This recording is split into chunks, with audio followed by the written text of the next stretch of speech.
For the past 80 years, Korea has been undergoing a revolution. But not just the revolution you might be familiar with. Behind all of the military parades and mass games, there's a deeper revolution burning away. The anti-Japanese revolution in the early 20th century saw a mass movement against occupation. The 1950s saw the Cholima movement, a mass movement to rebuild the country after the war. And the late 1960s and 1970s brought with them the codification of the three revolutions. More than just a single focus, Korea has declared that the path forward is through three interlocked revolutions. The revolution of culture, the revolution of technology, and the revolution of ideology. Together, these revolutions aim to transform all aspects of society in pursuit of the goal of socialism in the DPRK.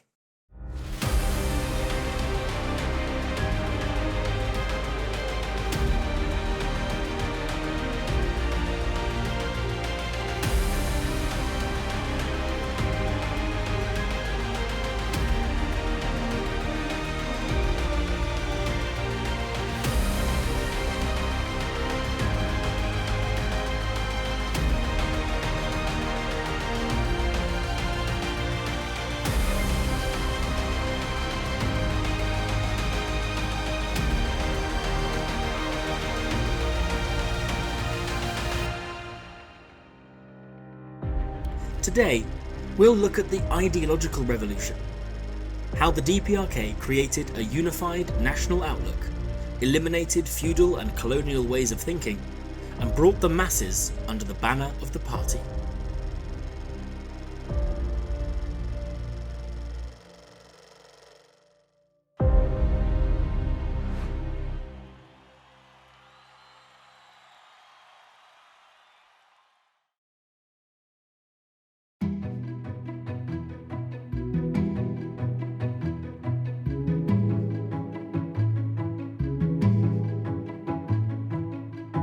At the turn of the 20th century, Korea was undergoing a transformation. A once feudal society ruled by a king, it had transitioned into a feudal empire run by an emperor. This was curtailed by the annexation of Korea into the Japanese Empire, where the Korean people were subjugated not by a Korean monarch, but by a Japanese one. So, as the flames of war were extinguished and Korea finally gained independence, the core question was on what lines the new country would be governed. Across the country, people's committees began to spring up to govern towns and counties. These would later be integrated into the Provisional People's Committee for North Korea and the Soviet Civil Administration. Finally, in 1948, the Democratic People's Republic of Korea was proclaimed under a socialist system of government akin to the Soviet Union.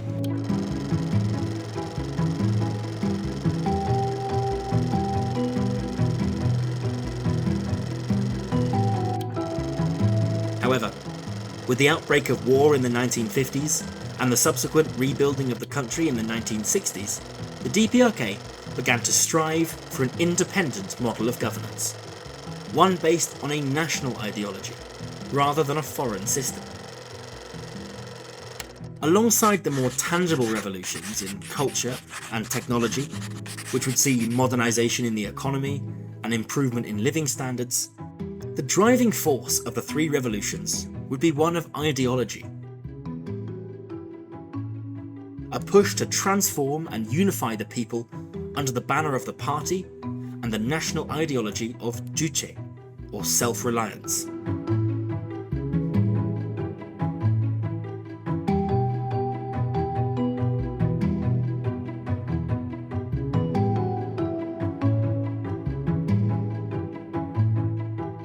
ideology here doesn't just mean propaganda. It meant a system of education and organisation woven into every level of society and institution. In this video, we'll take a look at how the ideological revolution has impacted the following three spheres of life in Korea: campaigns and institutions, cultural life, and everyday life. Each of these areas became an important opportunity to unify Korean society, mobilise the populace to achieve particular goals, and to forge a strong national identity.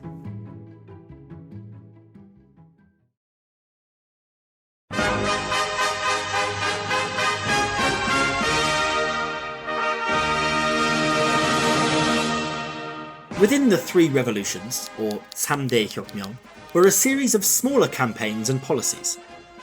Notably, the 삼대 혁명 소조운동, or the Three Revolutions Red Flag movement, formally launched in 1973. This campaign saw small groups of young, educated graduates and model workers from across the economy deployed to factories, farms, and other institutions to guide the work of the various organisations along socialist principles, as well as providing technical guidance.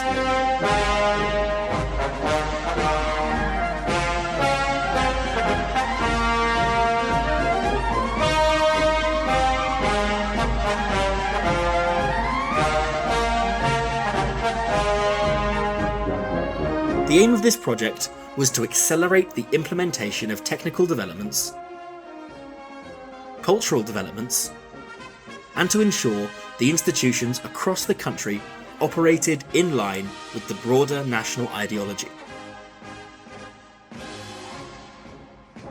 These teams were presented by the leading Workers' Party of Korea as a vanguard of the new socialist order, directly linking the broader national goals of the party to the smaller local goals of farms and factories. These groups would introduce and educate workers to new machinery and techniques, promote cultural performances and literacy drives,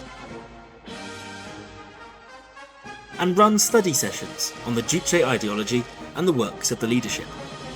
Such operations introduced the ideology of the party into everyday life, ensuring that even in the far reaches of the DPRK, there was a consistent, unified ideology underpinning the great technical and cultural changes going on around them.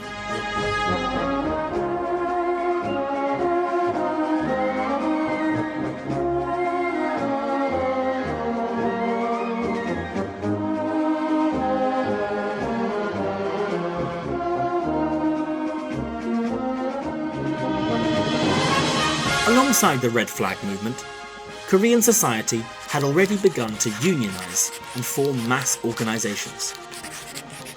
This had begun as early as 1945, and by the 1970s, virtually every adult in Korea belonged to at least one mass organisation, whether it be a trade union or a youth league.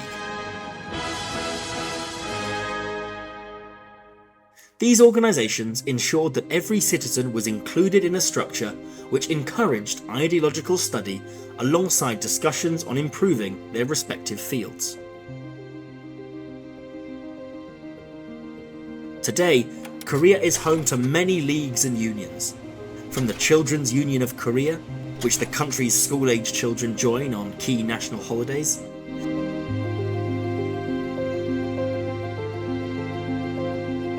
to the Socialist Patriotic Youth League, which provides a social and ideological home for the young people of Korea between the ages of 15 and 30, as they work to run cultural events, sporting activities, study the Juche idea, and supply cadres for the Three Revolutions flag movement. The Union of Agricultural Workers of Korea is home to cooperative and state farm workers, promoting the mechanization of farming and the introduction of new scientific techniques, as well as conducting ideological campaigns to encourage rural workers in towns and villages in the DPRK's rural regions. This union also serves as the bridge between the party and the agricultural sector, key during the 1970s as the nation was working to develop and modernise rural infrastructure. Beyond these unions, there are many other organisations and trade unions to cover the many sectors of Korean society and provide a link between the unifying force of ideology and the daily life of normal people.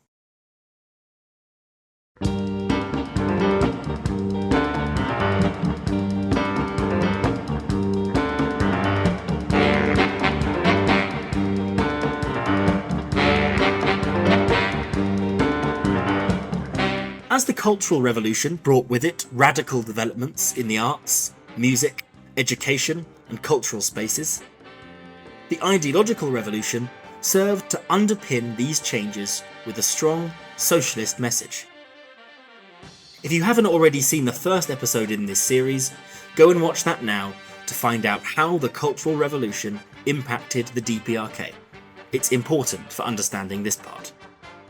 The Sea of Blood and other revolutionary operas toured the country to spread revolutionary Korean values of Juche self-reliance and fierce international independence.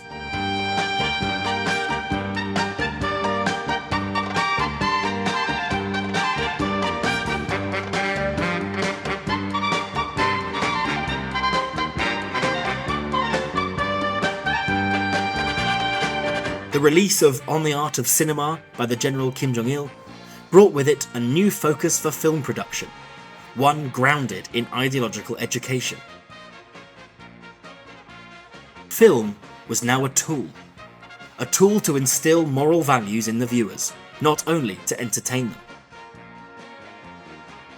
New movies would portray valiant Korean heroes battling against foreign influences, defending their homeland to the death in defence of socialism, and portraying life in a uniquely Korean-style socialist republic.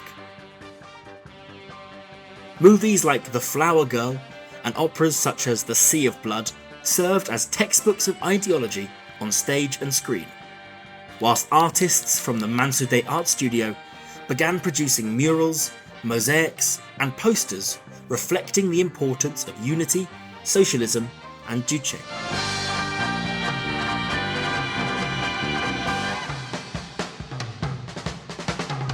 The walls of the Pyongyang metro are adorned with inspirational murals depicting factory workers, farmers, revolution, and utopian ideals. Whilst in place of street advertising, the DPRK showcases its military might, political unity, and economic self-reliance in the form of its ubiquitous propaganda posters. And factories and farms across the country are home to grand mosaics of the leadership, providing guidance in their field.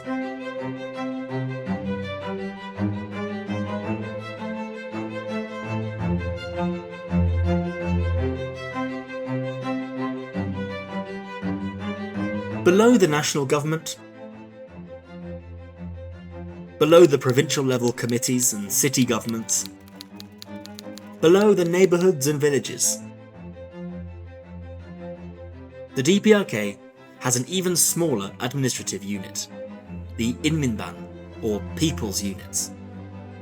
Made up of groups of several households, typically between 20 and 30, these units are responsible for holding weekly meetings within the community to solve local problems, maintain their residential buildings, and support these roles with ideological study to keep their activities aligned with socialist principles.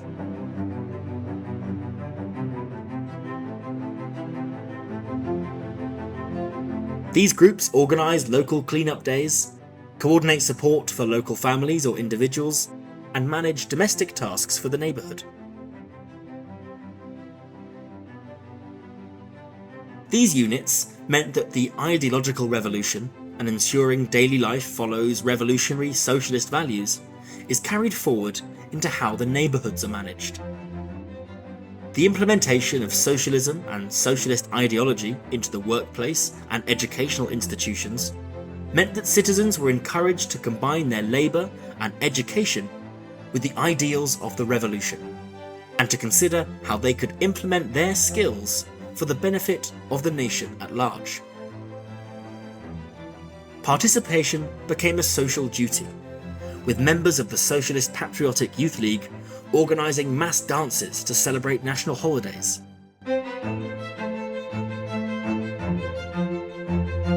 Unions partaking in revolutionary parades.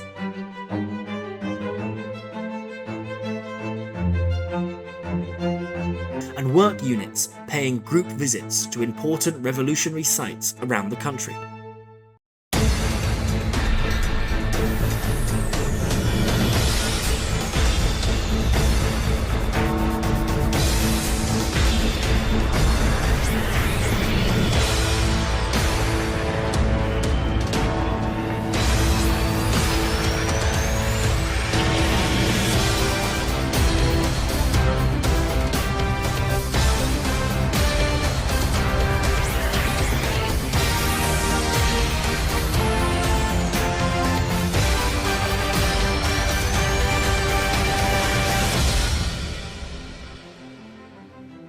Crossing Korea today, it's hard to miss the red flag waving troops which serve to encourage workers heading to and from their jobs.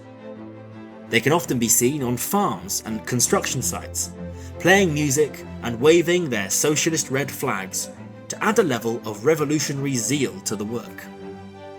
You also can't miss the grand slogans which adorn public squares, roadsides, and sometimes even hillsides. Another part of the ideological revolution, calling on citizens to support the Korean Revolution, follow the party, and above all, imbue their daily lives with revolutionary values.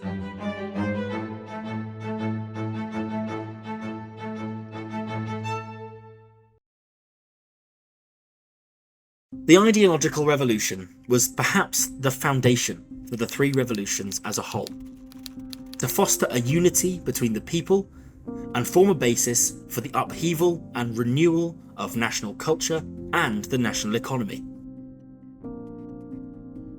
Through mass organisations, neighbourhood units and broad campaigns, the revolution ensured that the ideologies of socialism and Juche permeated through society in its entirety. In the eyes of the revolutionaries of the 1970s, machines and electrification alone could not transform the country. They required workers with the right ideological perspectives to master them. Schools, operas, films, and cultural palaces raised the level of education, literacy, and standards of living, and could be harnessed as tools. Culture without emotion, ideology, and tradition would be empty. Where the technical and cultural revolutions focused on the tangible, the ideological revolution is a deeper, more emotive side to the three revolutions, where the focus is not on developing the economy or living standards, but instead on inspiring revolution within the people themselves.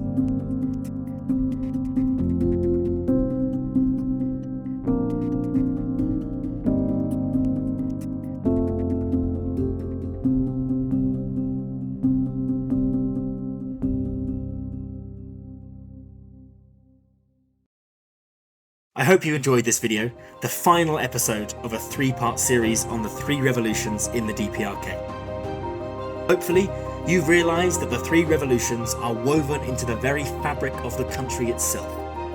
So if you want to find out more about the ideological aspect of the country and some of its most important sites, check out some of the videos on screen and linked in the description for a bit more of an insight into the ideological side of the DPRK. If you haven't yet seen the first and second editions of this series, focused on the cultural and technical revolutions, go and check them out.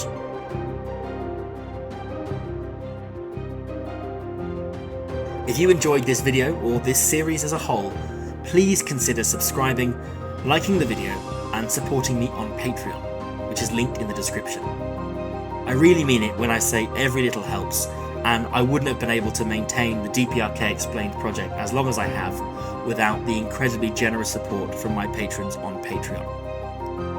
So thank you very much, I hope you enjoyed the video, and I'll see you in the next one. Thanks for watching.